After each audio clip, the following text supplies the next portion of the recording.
There are some cases that feel like puzzles, and then there are cases that feel like something is missing entirely.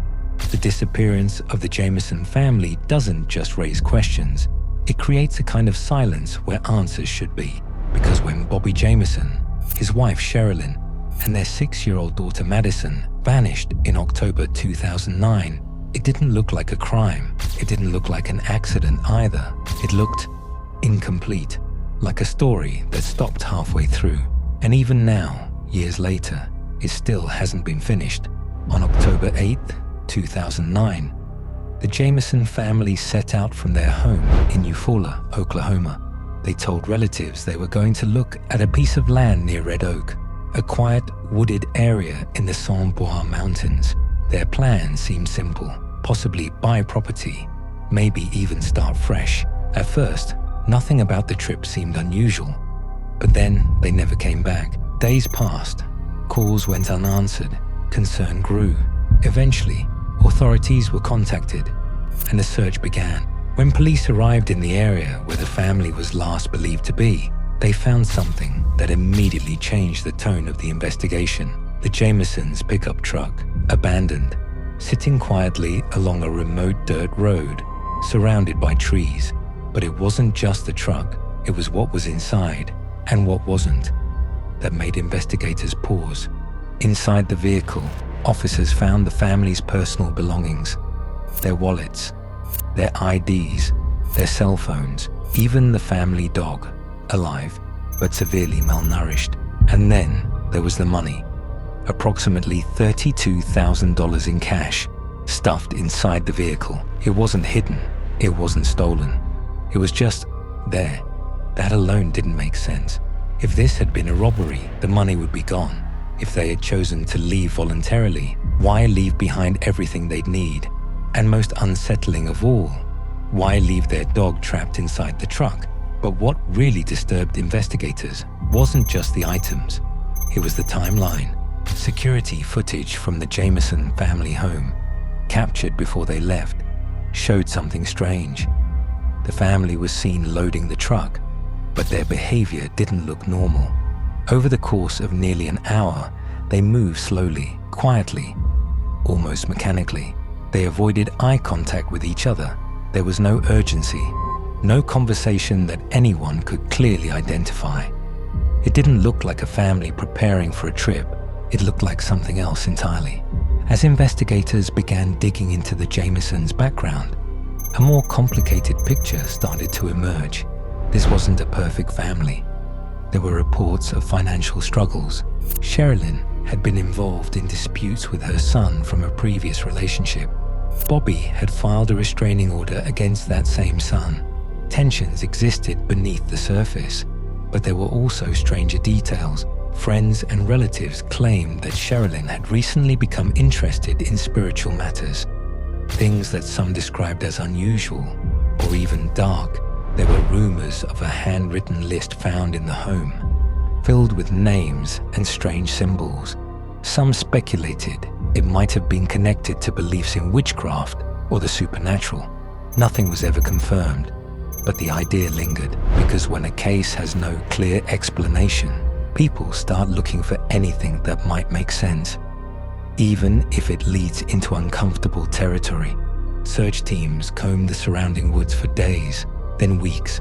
Helicopters scanned from above. Volunteers walked through dense forest areas.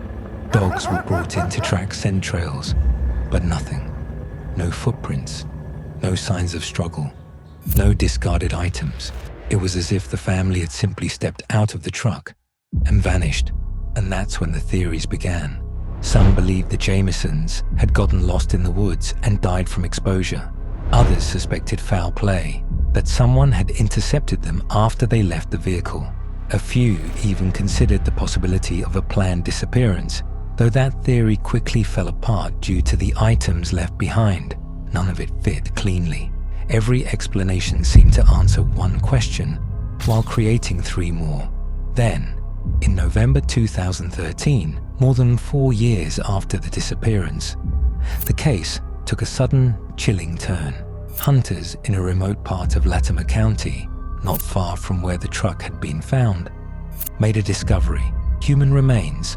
When authorities arrived, they found the skeletal remains of 3 individuals lying close together.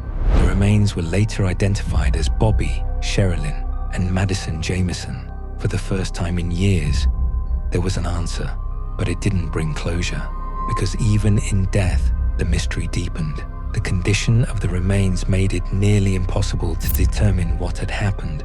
There were no obvious signs of trauma, no clear indication of violence, no definitive cause of death, and the medical examiner could not conclude how the family had died, which raised an even more disturbing question. How do 3 people, including a child, die together in the woods without leaving a clear explanation? They were found about 3 miles from their truck. Not an impossible distance, but not an easy one either, especially for a young child. There were no signs they had tried to build shelter, no evidence of a campsite, no clear reason why they had walked that far. And perhaps most unsettling of all, they were found close together, as if they had stayed together until the very end. Over the years, countless theories have been proposed. Some believe it was exposure, that the family became disoriented, wandered too far into the woods, and succumbed to the elements. But that theory struggles to explain why they left the truck in the first place, or why they didn't return. Others suspect foul play. Could someone have forced them out of the vehicle? Could they have been led into the woods? But if so, where is the evidence? There were no signs of a struggle, no weapons, no witnesses. Then there are the more unsettling ideas that something psychological was happening within the family, that stress, paranoia, or delusion may have played a role in their final actions. Some investigators have even suggested the possibility of a shared belief or fear that led them into the wilderness. But again, nothing is proven. Every theory feels incomplete. If there's one detail that continues to disturb people who study this case, it's the surveillance footage from the Jameson home, because it doesn't show panic. It doesn't show urgency. It shows something quieter, stranger. The family moves slowly, repeatedly, walking back and forth between the house and the truck, carrying items, setting them down, pausing, standing still for nearly an hour. There's no visible argument, no clear reason for the delay, just silence. And that silence feels wrong. It's the kind of detail that doesn't prove anything, but refuses to be ignored. Most cases eventually settle into a narrative. A suspect is identified. A motive is revealed. A timeline becomes clear. But the Jameson family mystery resists all of that. There is no confirmed cause of death, no confirmed suspect, no clear sequence of events, just fragments. A truck left behind, money untouched, a dog waiting to be rescued, a family walking into the woods and never coming back. What makes this case so unsettling isn't just what happened, it's what didn't happen.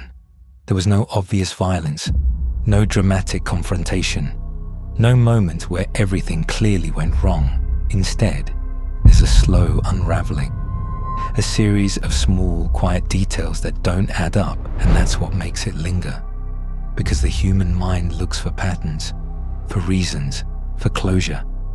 And this case offers none. Today, the Jameson family mystery remains officially unsolved. There are no new leads, no recent breakthroughs, just the same questions echoing year after year. What made them leave the truck? Why did they walk into the woods?